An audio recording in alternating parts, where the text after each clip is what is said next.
Hello everyone, my name is Tom and welcome to the lore video covering the locations in Have a Nice Death. Sit back, relax, and let's get into it right now. We'll start right with Death Incorporated itself. For a long time, Death worked alone with no place to call home. Back then, he didn't even keep a log to track his victims. It was a time of adventure where the line between passion and professionalism was quite thinly drawn.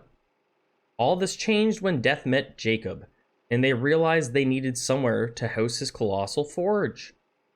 Then they had to delegate to a handful of spectral staff using the cloak's power.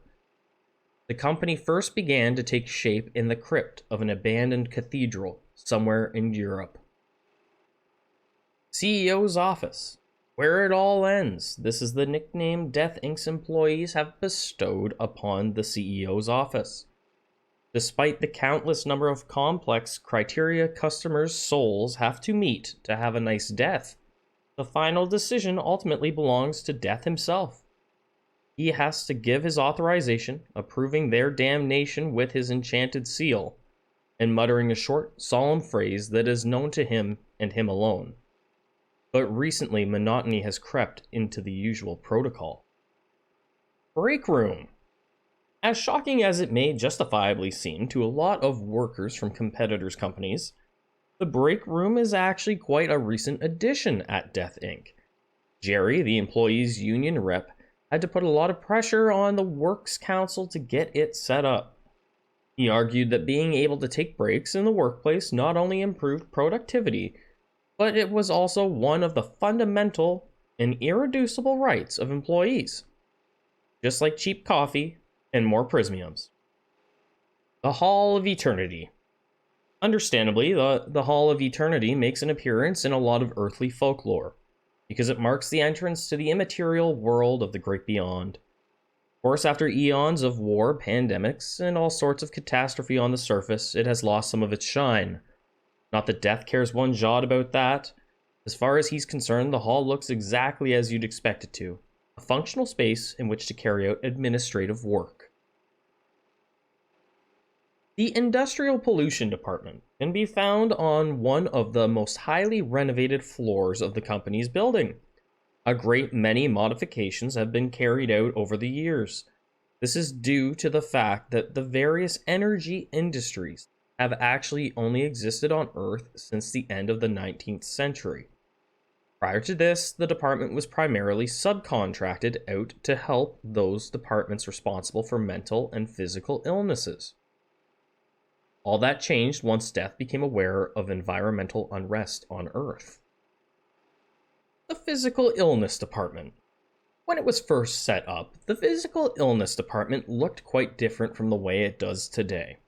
It used to be an amphitheater where the souls of mad doctors gave themselves free rein to discover the most disgusting miasma they could find to spread around the earth. Led by the craziest among them, Corvicini Preston. He was a plague doctor who was most keen on sharing his ideas on hygiene during the medieval period, single-handedly resulting in the deaths of over 1,000 people. But Preston decided to retire shortly after a young Hector Crank arrived on the scene. He soon realized cancer and the most recent pandemic were far more effective than he had ever been.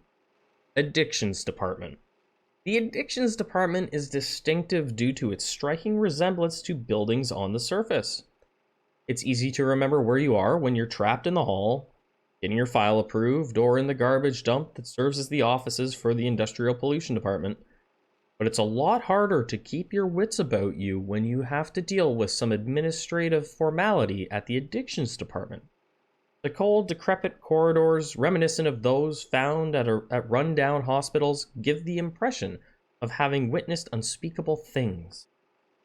Modern Warfare Department. The Modern Warfare Department has also undergone some drastic renovations to reflect developments happening on the surface. Humans are constantly coming up with new and more exciting ways to kill one another. And the art of war can be an effective answer to a number of economic, technological, and material problems that Death Inc. encounters. For logistical reasons, Death decided to categorize the different types of war deaths by time period, ranging from ancient history to the modern era. It has to be said that missiles, tanks, and planes take up more than their fair share of space. And that is it for the areas in Have a Nice Death so far. Thank you so much for watching. I hope you enjoyed the video. Please consider subscribing to the channel if you want to see more Have a Nice Death content. And if you haven't seen the videos yet, here is our enemy lore as well as our employee lore. Guys, thank you again for watching. I hope you have a nice day, and I will catch you on the next one.